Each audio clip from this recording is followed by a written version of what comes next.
Queridos amigos, bondosos irmãos, que Jesus possa nos abençoar, nos envolver em mais esse encontro, em mais esse momento em que os nossos corações se rejubilam e a nossa mente procura sintonizar com aquelas vibrações que remontam ao cristianismo nascente, quando Jesus esteve conosco, trazendo a grande proposta do amor para a humanidade.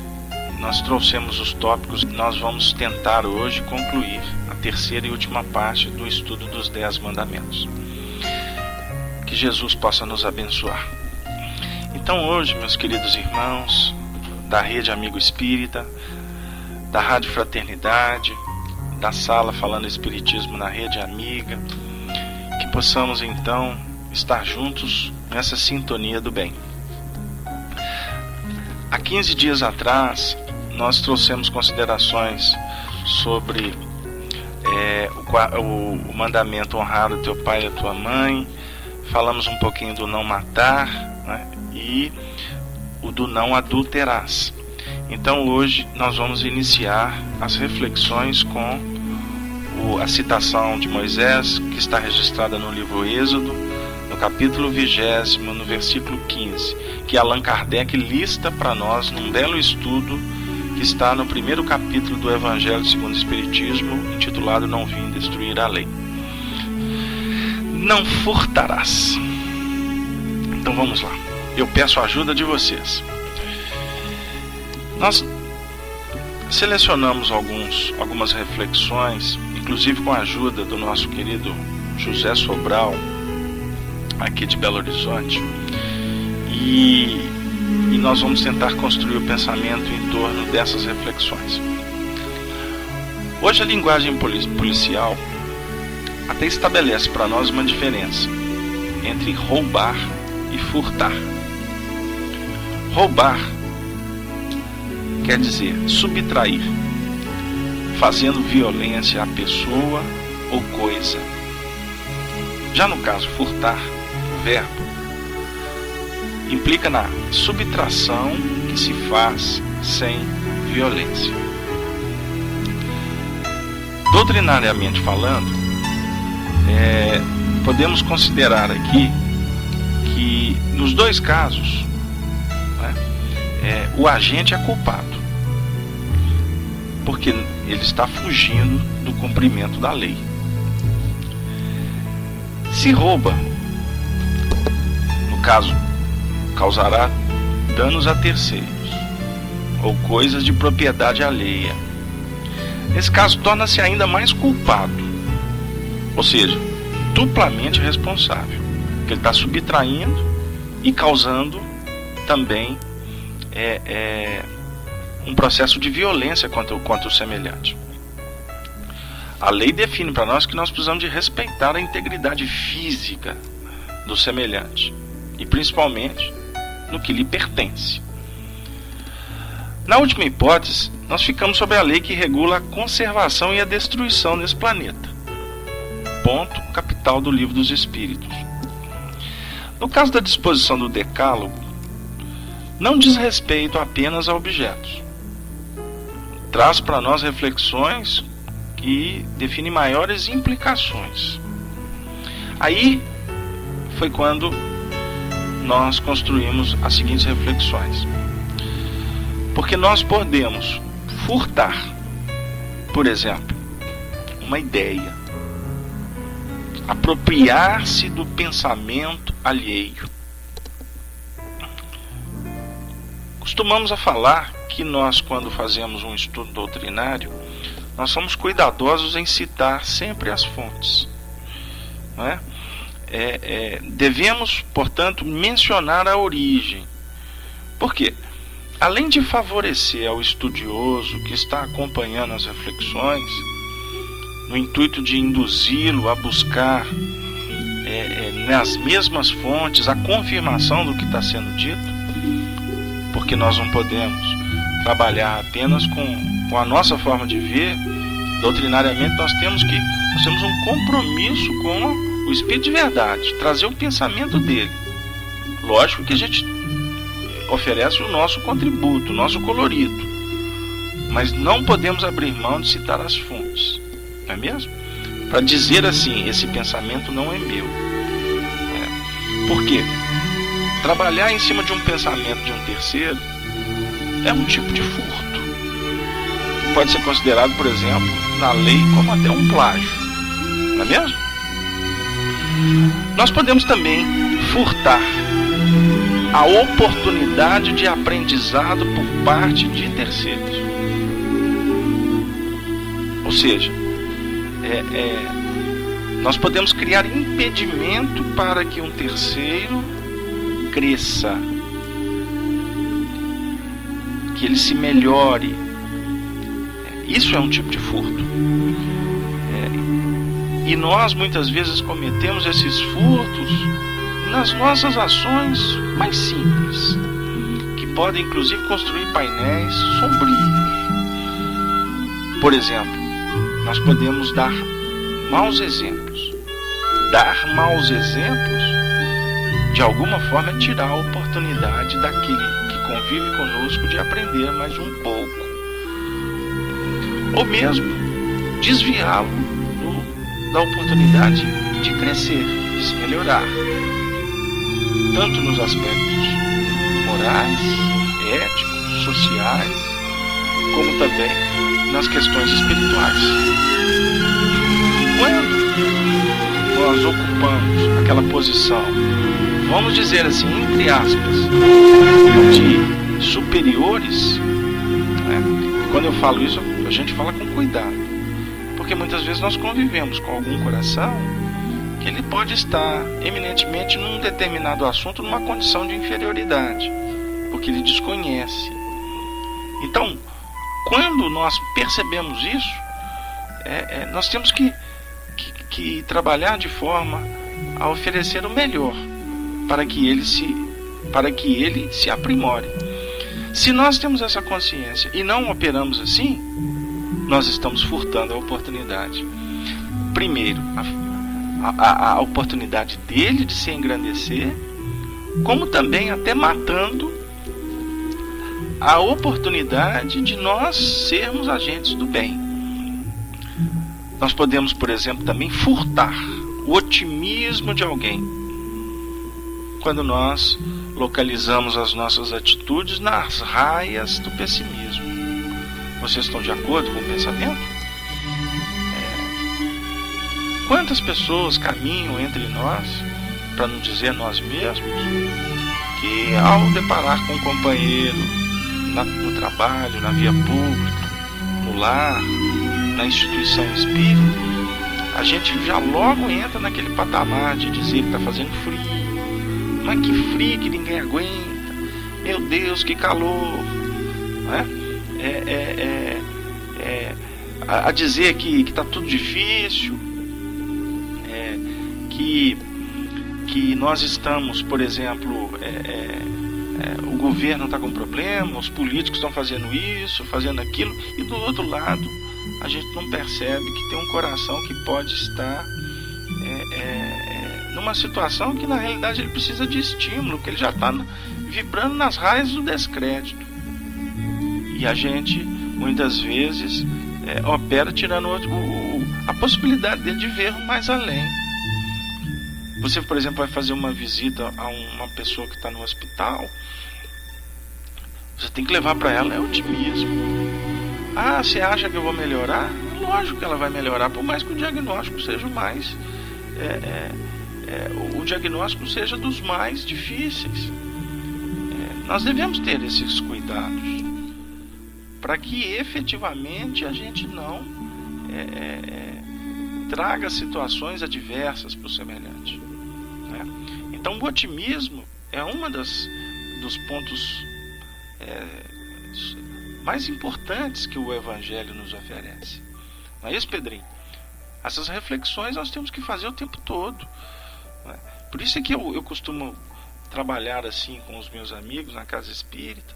Quando a gente vê que tem alguém que está chegando assim meio vamos dizer assim, desfocado, chega na casa espírita ao invés de estar prestando atenção no que ele tem que fazer, né, no irmão que está chegando, talvez precisando um pouco mais de consolo, e a gente já chega na casa espírita levando todas as nossas problemáticas, numa sintonia extremamente difícil, e nós estamos procurando pacificar o nosso mundo íntimo, para que efetivamente nós possamos pacificar o coração do outro.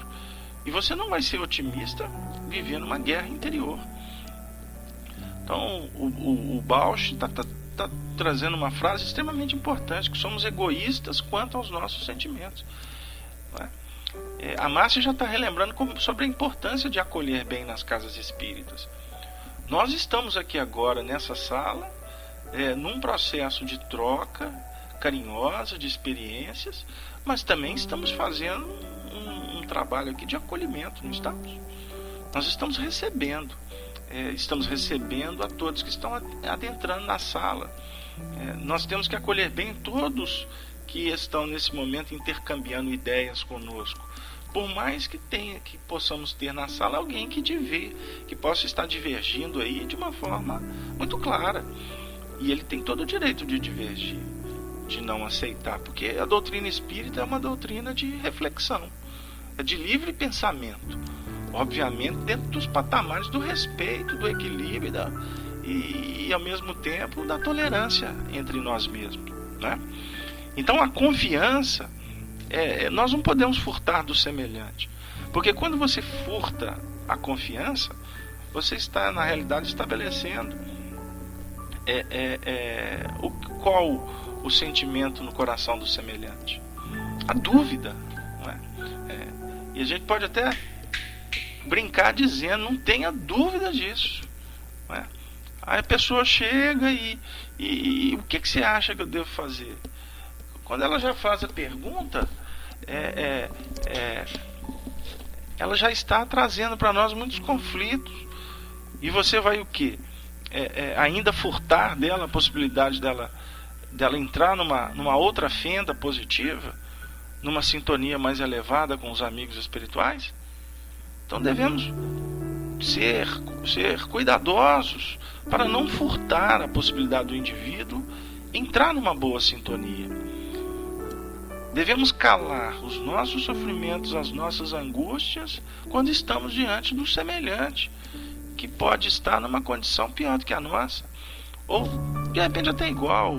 Não vamos entrar na questão da quantificação, mas assim, Jesus apresenta para nós um grande projeto de lutarmos contra as nossas imperfeições, calando os nossos anseios indevidos, e ao mesmo tempo nos convidando a operar no bem, na luz, na verdade, na caridade, na fraternidade, porque quando a gente entra nesse diapasão, a nossa dor automaticamente diminui, não é?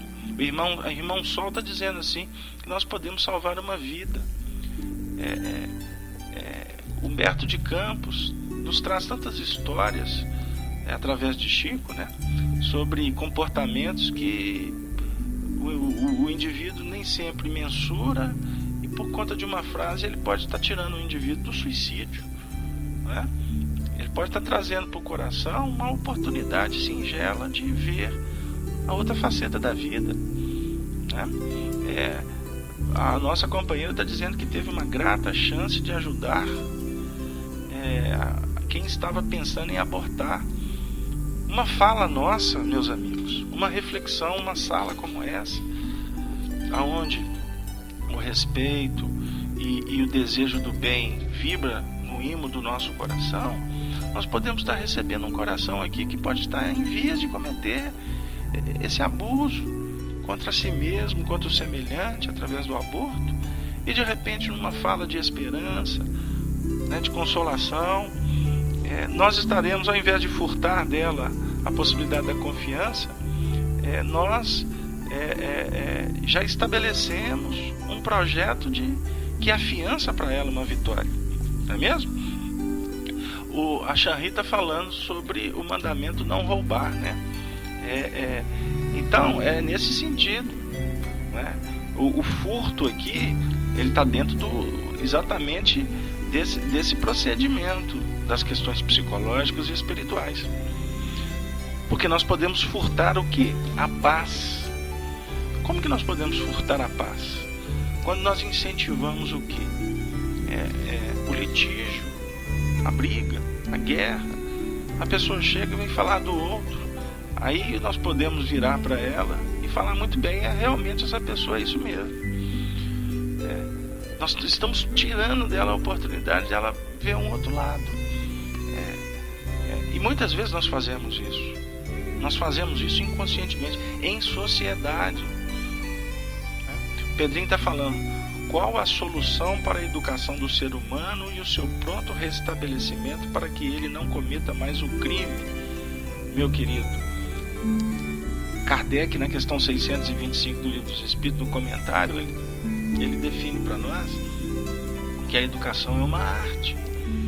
Uma arte. E essa arte é de criar, de estabelecer caracteres, implementar novos hábitos. E é um processo que tem que ser realizado de uma forma gradativa, mas ao mesmo tempo perene, itinerante, com boa vontade, com perseverança, não é mesmo? E assim por diante, não é? Ou seja, nós temos que, ao invés de tirar, nós temos na realidade que dar. Eu vou contar uma coisa para você. Certa feita, um amigo espiritual numa atividade mediúnica disse para nós, trouxe um pensamento que eu achei assim extraordinário. Ele diz assim, que a matemática dos homens é somar e multiplicar. A matemática dos espíritos superiores é dividir e diminuir, no que reporta às nossas questões pessoais. Então, quando a gente divide, quando a gente diminui o que a gente tem, ao mesmo tempo oferecendo para o próximo, nós somamos e nós multiplicamos. Aqui na Terra a gente só quer somar e multiplicar para nós mesmos. Então esse é um ponto. Eu não posso tirar do outro. Então, se a lei diz que não devemos, que é proibido roubar os bens do próximo, né? Subtrair com violência, a pessoa ou coisa, nós não podemos jamais, em nível espiritual, entrar no plano do furto simples, como na terra, mas o furto espiritual de oportunidades. Meus queridos amigos, o tempo está caminhando e eu preciso aqui agora de adentrar no mandamento: não dirás falso testemunho contra o seu próximo. Se nós tivermos alguma questão ainda sobre o mandamento não roubar, ou não furtar, para ficar mais adequado, eu peço que selecionem as perguntas e passem para a nossa benfeitora, a nossa Xanri. Então vamos lá. Vamos agora caminhar para o livro Êxodo, capítulo 20, versículo 16. Não dirás falso testemunho contra o teu próximo. Não dirás falso testemunho. Nosso querido José Sobral, ele deixou um pensamento registrado para nós, que nós ficamos sensibilizados quando nós refletimos hoje à tarde sobre esse texto. Eu vou ler para vocês. É uma frase. Diz Sobral: quando os magos ofereceram ouro a Jesus menino, simbolicamente nos lembram a necessidade de sermos autênticos em todas as ocasiões e circunstâncias, de acordo com o que preceitua o decálogo. E eu fiquei pensando, os reis magos oferecendo ouro, metal mais precioso, e eles oferecem esse metal mais precioso.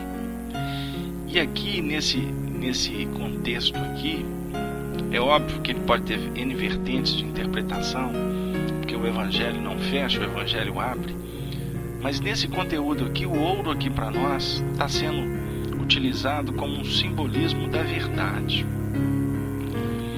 Não a verdade dita, pronunciada, discursiva, escrita, defendida, mas a verdade no que reporta a um testemunho de vida que se torna divino. Para o semelhante, se refletirmos sobre todos os mandamentos que já foram trabalhados aqui nesse espaço e que vão continuar sendo trabalhados nos nossos estudos pela vida afora,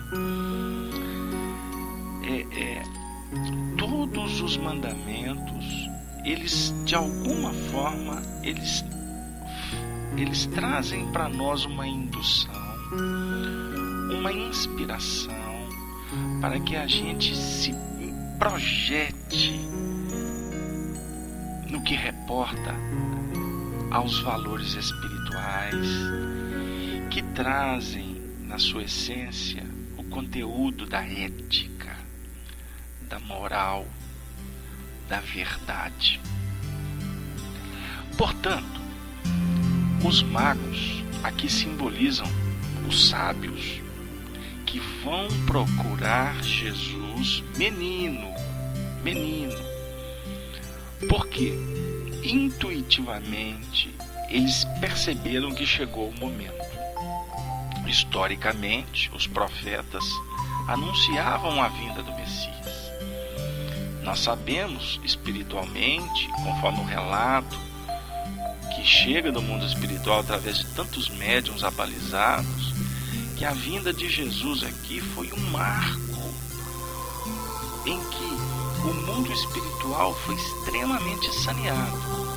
Então, aquele momento, aquele período, os magos, por revelação espiritual, foram informados que o menino Messias tinha nascido. Não é mesmo? E eles, então, intuitivamente resolvem procurar se achegar do contato com esta esfera espiritual que se fez carne, ou seja, que se fez presente, para que eles pudessem testemunhar deles mesmos todas as suas conquistas. Então, o ouro material que eles levaram, na realidade, eles estavam apresentando as suas conquistas, as suas virtudes, que são os maiores bens que nós podemos carregar. Esse momento para nós na sala, às 21h01, desse feriado que os católicos comemoram o corpo do Cristo, né? Corpus Christi, esse momento para nós estamos aqui porque foi anunciado que o menino Cristo tinha nascido. E nós viemos aqui para essa sala para visitá-lo, para que a gente pudesse trabalhar os valores mais importantes que nós temos na nossa intimidade. Nós viemos para essa sala num ato de autenticidade. Nós viemos para cá porque nós queremos entender mais um pouco, para conquistar um tanto mais. Então nós estamos trazendo o ouro. E o menino Jesus é o simbolismo do nascimento dessa nova era. É o momento de nós mergulharmos com muita perseverança, mas com muita pujança, de uma forma única, nesse grande mandato que o Cristo nos intui, o Cristo íntimo. Então, falso testemunho traz para nós uma reflexão realmente extraordinária, porque nós devemos promover sempre testemunhos que dignifiquem, que honorifiquem a nossa alma. E quais são esses testemunhos? São os testemunhos verdadeiros. falar da verdade, escrever sobre a verdade, vibrar no que é bom, no que é útil. Porque quando nós vibramos no que é inútil, no que é fútil, no que não é bom, nós estamos prestando falso testemunho do que a nossa intuição está nos dizendo para fazer. Eu poderia trabalhar com vocês de uma maneira mais simples, mas eu estou tentando aprofundar. Mas assim, em termos práticos, quando nós somos convocados para testemunhar, precisamos ter cuidado para não distorcer um fato, não acrescentar ou omitir algo que não seja verdadeiro. Lembremos que costumamos estar diante de coisas, de fatos insignificantes a princípios, mas que eles, se não forem trabalhados com cuidado, eles podem alterar o encaminhamento. Numa frase, quando a gente usa uma reticência, ela costuma mudar. A entonação que nós damos às palavras, os verbos, muda. Pode adulterar. Então, quando vamos trazer um depoimento, esse depoimento ele não pode estar distante da verdade. Ele tem que efetivamente ser cuidadoso, mas ele precisa de ser consonante com o que a nossa consciência tem evidenciado para nós. Lembremos que nós, pelo nosso atual estágio evolutivo, pelo menos eu falo por mim, vocês me perdoem, mas a gente tem uma tendência, eu costumo dizer que é até patológico, quando a gente vai dar um testemunho, evidenciar o que é menos bom, evidenciar o que é negativo, né? E muitas vezes para falar que nós é que somos virtuosos. A imprensa muitas vezes busca celebridades para dilapidar, para acusar quando encontra uma brecha, não é assim? E muitas vezes a imprensa, o público, a massa se coloca naquela posição dos santos diante dos criminosos, que na realidade, agora a memória me traz, certa feita Chico Xavier foi visitar um presídio de segurança máxima, se não me engano, em Goiânia, e o delegado não queria deixar ele entrar. Não, existem presos aqui de alta periculosidade, você tem que ficar atrás das grades, e os presos lá esperando o Chico com a maior ansiedade. O Chico falou assim: não, eu quero entrar lá dentro. Na realidade, eu gostaria de abraçar um por um. Ah, mas você vai lá dentro, você vai levar evangelho? Eu falei assim: não vou levar evangelho para eles, eu não vou pregar nenhuma religião não, porque eles estão me recebendo. Eu tenho que levar o que eles querem, e não o que eu quero. Aí num determinado momento perguntaram para ele assim: ô Chico, afinal de contas, como que nós podemos classificar os criminosos? Aí o Chico olhou, pensou, parou e disse assim: os criminosos são aqueles que já foram descobertos nas suas dificuldades. E muitas vezes nós somos aqueles criminosos que, por misericórdia, ainda a providência divina não revelou as nossas quedas. Meu Deus, que luta, que testemunho que é esse? Então Jesus veio à Terra para nos mostrar, para exemplificar o tempo todo verdade, testemunhos do bem. Ele dizia que ele não veio dele mesmo, mas ele veio dar testemunho do Pai, porque a obra era do Pai, a obra era de Deus, a obra não era dele. Que exemplo de humildade! E ele vem falar do Pai, como? Na fala? Não. Acima de tudo, dos exemplos. Então, se a gente for pensar bem, como que nós poderíamos classificar os criminosos? Aí fica de foro íntimo. Na Terra, muitas vezes, nós não somos criminosos. Talvez no atual estágio evolutivo. Pagamos imposto, né? Respeitamos as horas, não avançamos sinais, né? Não paramos o carro em cima da faixa de pedestre, né? Estamos fazendo tudo certinho. Mas espiritualmente? Vamos pensar.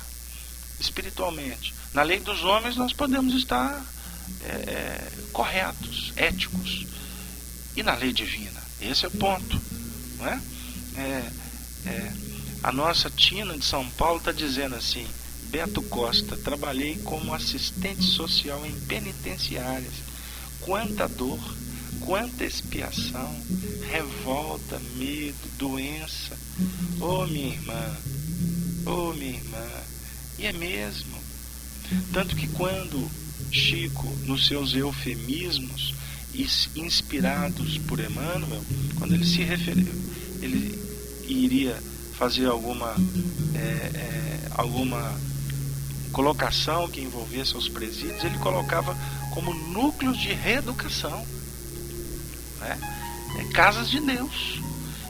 Graças a Deus elas existem, mas lá nós sabemos que quem está inserido nesse contexto precisa de muito amor, precisa de muito carinho. E quem tem a oportunidade de fazer tarefas espirituais, né, ou tarefas de atendimento espiritual nesses núcleos, é um bem-aventurado. E tem respaldo, né? Tem respaldo do alto. Enfim, não devemos prestar falsos testemunhos contra o teu próximo. Lembrando que o próximo mais próximo somos nós mesmos. Então, se não devemos mentir, furtar, roubar, jurar de uma forma que esteja longe da verdade, para com o outro, para conosco mesmo, o assunto toma uma outra dimensão. Não é mesmo? Aí o Bausch está colocando assim no chat: estamos nos reeducando para viver num mundo melhor. Na casa de meu pai existem várias moradas. Meu querido amigo, você está se referindo ao capítulo 14 de João, no versículo 1. E se você me permite, eu vou fazer um adendo para ser fiel ao texto. Não se turbe o vosso coração. Credes em Deus, credes também em mim. Na casa de meu pai há muitas moradas. Se não fosse assim, eu vou-lo teria dito. E mais à frente ele diz assim: vou preparar-vos lugar. É lindo Allan Kardec, quando no capítulo 2, no capítulo 3, melhor dizendo, do Evangelho segundo o Espiritismo, faz o estudo desse texto. Ele vai dizer que a casa do Pai é o universo. As moradas são os planetas, são os sistemas, não é? Os mundos, as regiões espirituais. Mas nesse momento, nesse estudo, como a Selmita está usando o termo esplêndido, as palavras de Jesus, nós vamos dizer que também existem as moradas íntimas. E por isso que nós estamos aqui no dia de um feriado bendito que nos coloca em condição de refletir sobre o Evangelho, à luz da doutrina espírita. Nós estamos querendo eleger a morada celestial, o reino de Deus. Porque o reino de César já não atende mais a nós mesmos, ao nosso coração. Por isso que Emmanuel tantas vezes nos seus textos afirma que o povo, nós, discípulos, todos estamos com muita saudade de Jesus. Ai, meu Deus, nós vamos pedir ajuda para Jesus, porque o tempo está acabando e nós temos mais um que para nós selecionamos e deixamos por último. É o mandamento, o sábado. Vamos lá, Êxodo capítulo 28, 11. O mandamento sobre o sábado está assim expresso na Bíblia. Lembra-te do dia do sábado para o santificar. 6 dias trabalharás e farás toda a tua obra. Mas o 7º dia é o sábado do Senhor, teu Deus. Não farás nenhuma obra, nem tu, nem teu filho, nem tua filha, nem teu servo, nem tua serva, nem o teu animal, nem o teu estrangeiro que está dentro das tuas portas. Porque em 6 dias fez o Senhor os céus e a terra, o mar e tudo que neles há, e ao 7º dia descansou. Portanto, abençoou o Senhor o dia do sábado e o santificou. O nosso querido Sobral, no livro Evangelho por Sobral, ele diz assim, que a promulgação dessa lei, podemos dizer que representa uma grande conquista social. Até então, o homem e animais trabalhavam todos os dias de sol a sol. Aí nós vamos lembrar do Evangelho, não é? Jesus diz assim, que o sábado foi feito por causa do homem, e não o homem por causa do sábado. Então, foi instituído o descanso, o dia do descanso. A primeira vitória trabalhista da humanidade. Nós precisamos hoje verificar que quando se fala em repouso, nós não vamos nos referir à inércia, aos braços cruzados, à posição horizontal. Se mudarmos de natureza de atividade, estamos descansando. Aqui é que é o ponto. Aqui que é o ponto. Por quê? O trabalho físico, ele precisa de um descanso. Mas quando nós estamos descansando no trabalho físico, a dica espiritual é que nós operemos o trabalho intelectual. Vice-versa. Ou seja, se estamos operando no trabalho intelectual, no dia do descanso dele nós precisamos do trabalho físico. Essa é a dica. O nosso querido Manuel Alves, nos estudos de Evangelho aqui em Belo Horizonte, na União Espírita Mineira, ele costuma dizer o seguinte, que quando o indivíduo que cuida de cavalo, aqui no criador de cavalo, né, ele está lá na roça dando o alimento para o cavalo, limpando o cavalo, etc, etc. Quando ele desencarna, costuma os benfeitores espirituais falar assim, meu irmão, que bom que você chegou. Agora nós temos um servicinho para você. Que bom, eu vou continuar cuidando de cavalo. Não. Agora você vai cuidar das rosas. Você vai trabalhar no jardim, né? Você vai aguar, você vai cultivar a terra. E isso é um simbolismo muito, muito interessante, muito gracioso, mas diz exatamente sobre a importância que nós precisamos de dar a uma mudança do foco, não é? Há uma alteração, e essa alteração ela precisa de ser santificada.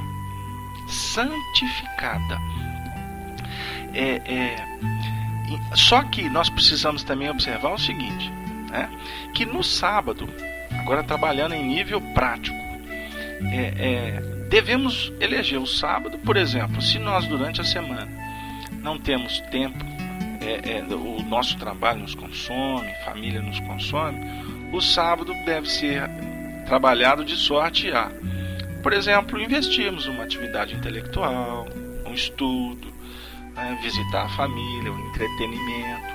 É uma forma da gente buscar aqueles que só têm esse período, a frequência ao núcleo religioso, seja ele qual for, nós, no nosso caso espíritas, ou participar de um grupo de estudo, ou de uma atividade de assistência que oferece assistência e promoção, termos um momento para fazer uma leitura, enfim, trabalhar de uma maneira tranquila esse aspecto que faz parte não só da lei dos homens, mas que nós vamos tentar trabalhar agora em nível espiritual. A questão toda é o seguinte, é que existem os extremismos na história. Os fariseus, por exemplo, os ortodoxos do próprio judaísmo, muitos deles até hoje levam esse mandamento de uma maneira radical. O sábado é um dia que não fazem absolutamente nada. Existem alguns que ficam naquela posição até de meditação, não é? Enfim, e nós precisamos de lembrar que historicamente Jesus se insurgiu contra esses exageros. Aí nós vamos citar aqui, por exemplo, o Evangelho de Lucas no capítulo 13, quando Jesus diz assim: respondeu-lhe, porém, o Senhor e disse: hipócrita, no sábado não desprende da manjedoura cada um de vós o seu boi ou jumento e não o leva a beber? Ou seja, no sábado você tem que levar os seus animais para beber água. E aí? Será que você não está levando o negócio a ferro e fogo? Aí o que aconteceu na história? Alguns fariseus diziam: esse homem não é de Deus, pois não guarda o sábado. Diziam outros: como pode um homem pecador fazer tais sinais? Porque Jesus estava indo batendo de frente com o sistema radical. E havia dissensão entre eles. Em João, no capítulo 9, versículo 16, está registrado esse texto, né? Por isso, pois, os judeus ainda mais procuravam matá-lo, porque não só quebrantavam o sábado, mas também dizia que Deus era seu próprio Pai, fazendo-se igual a ele.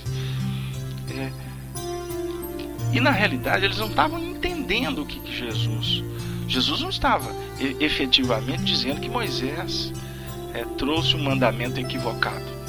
Ele estava dizendo que não se deve levar nada na cota dos exageros. É isso? Isso é um ponto. Até agora eu estou na história.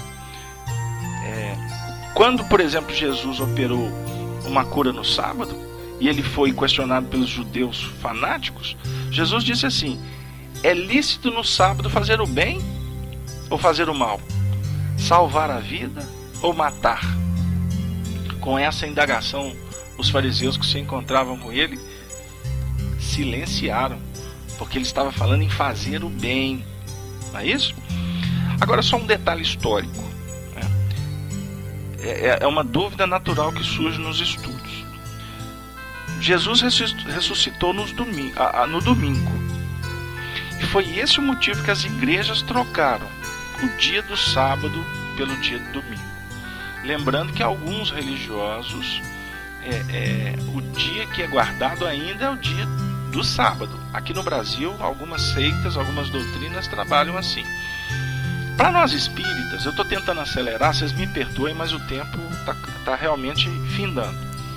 Para nós espíritas, todos os dias são iguais. Portanto, todos os dias representam oportunidades para as realizações espirituais. Então quer dizer, nós não vamos fazer o bem só no sábado. Todos os dias nós temos oportunidades de fazer o bem e ao mesmo tempo trabalhar. Como a nossa mente está muito focada no plano da horizontal, da evolução, o percentual da espiritualização ele é menor. Mas hoje, com o auxílio dos estudos de Kardec, com as obras subsidiárias, principalmente de André Luiz, nós vamos observando que o plano da verticalização ele não é tratado em nível de uma medição quantitativa. A verticalização, ou seja, a busca da intuição, da interação com os mundos espirituais, com aquelas mentes que vibram em faixas superiores, elas para nós devem ser tratadas como um instante transcendente e que é capaz de nos dar fôlego para trabalhar no próprio plano da objetividade da Terra. Então, aquele católico que tem o domingo para ir à missa, se essa missa fosse tratada como para muitos de uma forma extremamente que movimenta valores da fé, né, que é capaz de dar trazer reflexões para que haja mudanças de comportamento, o restante da semana ele está naquele fôlego daquela carga simbolicamente energética que ele recebeu. Não levem as minhas reflexões no campo da mística, tá? Eu estou tentando trabalhar dentro da objetividade de algumas práticas com, efetivamente, as nossas reflexões em nível espiritual. Então vou voltar, André Luiz. Nós temos o momento do repouso do corpo físico, quando o nosso espírito se emancipa, linguagem de Kardec, e nós vamos para o plano espiritual. Esse movimento de ir para o plano espiritual e retornar para o corpo físico após a noite, ele simboliza exatamente esse movimento que nós estamos falando, nós estamos tentando desenvolver sobre a necessidade de guardar o sábado. Eu não quero confundi-los e nem cansá-los, mas a nossa mente, no atual estágio evolutivo, nós não daríamos conta de refletir, de pensar, de trabalhar 24 horas por dia. Não daríamos conta. Nós precisamos do fôlego. Se a medicina trata o dia do sábado como um repouso preventivo, espiritualmente falando, o buscar o mundo espiritual é a nossa prevenção para que nós operemos com eficácia nos nossos desafios da vida. Então, é importante nós pensarmos nesses aspectos. Tá? Eu gostaria muito mais de aprofundar, né? Mas o tempo está caminhando para o fim. A questão, por exemplo, no plano da objetividade dos homens, é que ao invés da gente aproveitar o sábado para nos revigorar, para mudar as atividades, não é porque parar nunca, viu, gente? Porque se nós aprendemos no Livro dos Espíritos que o limite do trabalho é o das nossas forças, parar jamais. Então, se o corpo está clamando por um descanso, descansa o corpo, mas sua mente continue vibrando, continue trabalhando em faixas superiores, porque os homens na Terra muitas vezes utilizam desses movimentos do sábado, que deveria ser, no caso, como nós estamos conversando, para a santificação da alma. Os homens muitas vezes utilizam o sábado para santificar a carne. Aí é que complica. E por isso é que nós vamos ver na prática que são, após os dias, o descanso do final de semana, que os hospitais estão lotados, né? As delegacias com alto índice de demanda, as dificuldades no trânsito, não é mesmo? Enfim, por fim, gostaria mais de falar com você sobre esse assunto. Mas o sábado, então, para nós, ele simboliza todos os instantes que nós buscamos o Cristo, para nos fartarmos de amor, para nos banquetear com o bem, para repartir o pão da caridade, da beneficência, da benevolência, no diapasão da igualdade, no diapasão do carinho, do respeito mútuo, naquele movimento que vai nos dar aquela inspiração para continuar a jornada. Jesus nos alerta: orai para que a vossa fuga não aconteça no inverno e nem no sábado. Não deixemos para amanhã o que nós podemos fazer hoje. Não deixemos para a velhice o que nós podemos fazer na juventude. Não deixemos para a outra encarnação o que nós podemos fazer agora, meus amigos. Porque nós não sabemos o momento do testemunho. E o testemunho, naquele movimento anterior que nós falamos, não prestar falso testemunho, está no diapasão do trabalho. Mas o grande testemunho realmente é aquele que nós vamos oferecer na hora em que o Senhor, que é a vida, irá nos perguntar: o que fizestes dos talentos, das oportunidades da reencarnação, da família, dos filhos? O que fizestes da sociedade, dos amigos? O que fizestes da profissão? O que fizestes da tua inteligência? O que fizestes dos teus dons? O que fizestes da tua mediunidade? Aí, nesse movimento do sábado, nós estaremos sendo convidados para silenciar. E no silêncio bendito, iremos refletir sobre tudo que passou e o que nos aguarda a realizar.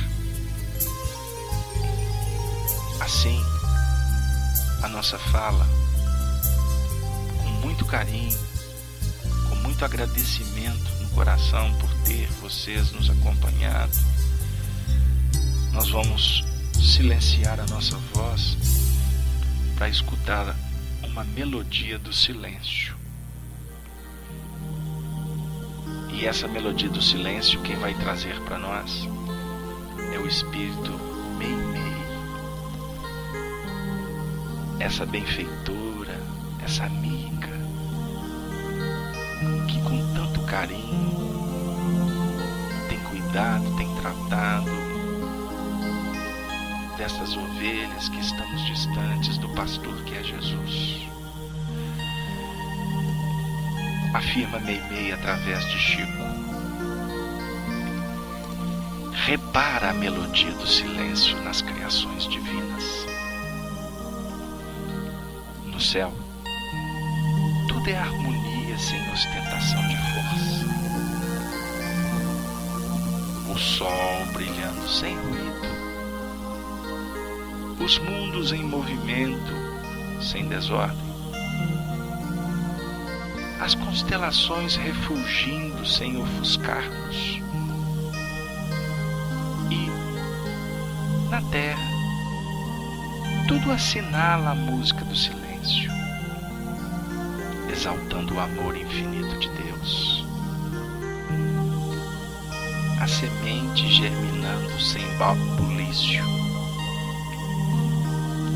a árvore ferida preparando sem revolta o fruto que te alimenta.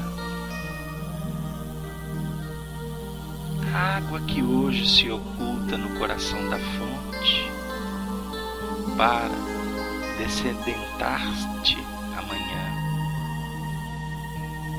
O metal que se deixa plasmar no fogo vivo para ser-te mais útil.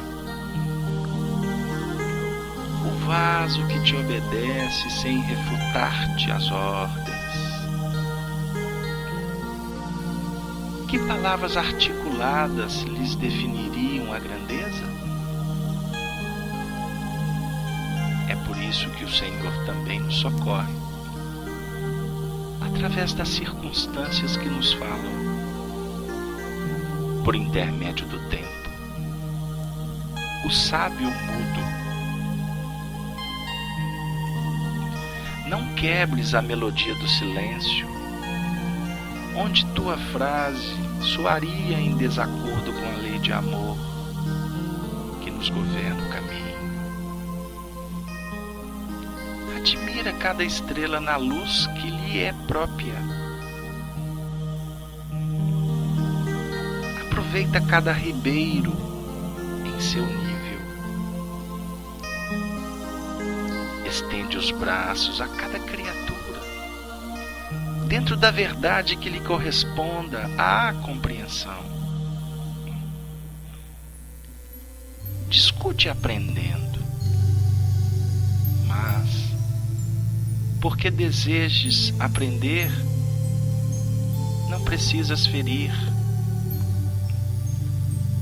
Fala auxiliando, mas não te antecipes ao juízo superior,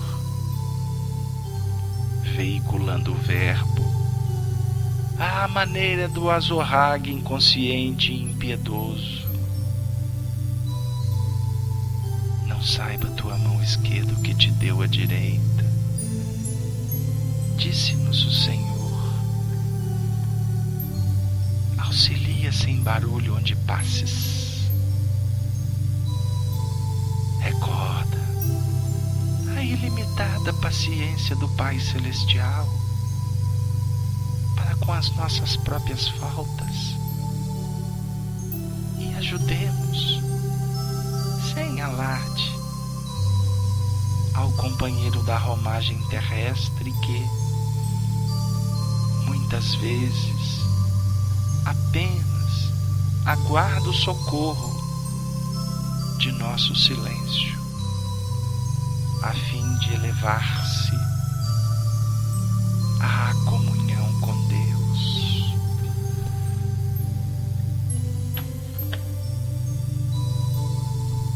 Silenciemos, portanto, para ouvir a divina epopeia do amor de Deus, na acústica profunda do nosso coração. Silenciemos o quanto antes, para que a voz do Senhor clame em nós peremptoriamente, afirmando: arrependei-vos, porque é chegado o reino de Deus. Endireitai as veredas e porfiai pela senda que há de nos elevar aos cismos da luz, do amor e da paz.